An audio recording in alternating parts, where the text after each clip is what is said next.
Leo tena bwana, katika kurunzi ya vijana nimefika kwa Mwalimu Luseko. Nimekuja kupiga naye story kuhusiana na vijana ambao tunafanya vitu tofauti tofauti. Huenda ni kazi au ni kitu cha kipaji ambacho wanakifanya, lakini upo katika level ya vijana. Yeye ni kama mwalimu ambaye anafundisha daycare. Sasa bwana shwari kabisa, kitamu sana. Bwana namshukuru Mwenyezi Mungu. Mambo yanasema. Mambo yanasonga kama hivi. Watoto. Watoto bwana. Tukianza na nyumbani tutakuwa tunaenda mbali. Tuanze na hao waliokuwa hapa watu. Watoto tunasema ndio furaha yetu. Ndio furaha yetu. Watoto ndio furaha yetu. Changamoto kubwa ambayo unakutana nayo kwa watoto ni nini? Ni kucheza na saikolojia yao. Yaani changamoto kubwa ni kumwelewa mtoto ambaye anakabidhiwa kwa mara ya kwanza. Uelewe kwanza ana changamoto gani. Nini ilikuwa chanzo cha wewe kujipambanua? Kwanza ambacho kilinisukuma mpaka nikaingia katika huu mfumo wa kulea watoto. Ni cha kwanza ya familia. Tumetoka katika familia ambazo hazituandalii fursa, ila tunajitafutia wenyewe fursa. Kwa nature ya familia ikanifanya nifikirie hali zaidi. Sasa hivi nina miaka ambayo siwezi nikamgongea mlango mzazi nikaambia naomba hela ninunue kitu. Kwanza nilikaa nikafikiria, nikaangalia mtaani huko, mazingira nilionayo. Fursa ya kwanza nikaona watoto wanatoka hapa mtaani wanaenda sehemu ya mbali. Natumia hii fursa nilionayo hapa kwanza. Kwa hiyo nilianza na tuition. Na mtoto ambaye nilianza naye ni mtoto wa dada yangu ambaye hanilipi chochote. Nilianza kama kujitolea. Changamoto gani inayokukumba wewe kama kijana ukianzisha hichi kitu katika wakati mdogo au katika wakati ambao bado miaka yako ilikuwa ni miaka ya kufikiria kazi kama hiyo?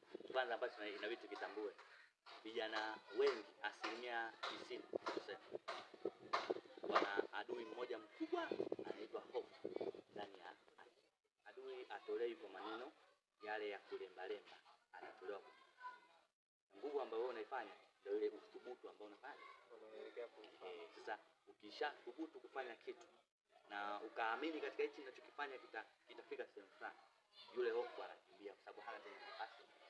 Kama mimi nilianza na mtoto wa dada, niliamini uwezo nao wa kufundisha, maarifa nayo, lakini sikutazama pesa.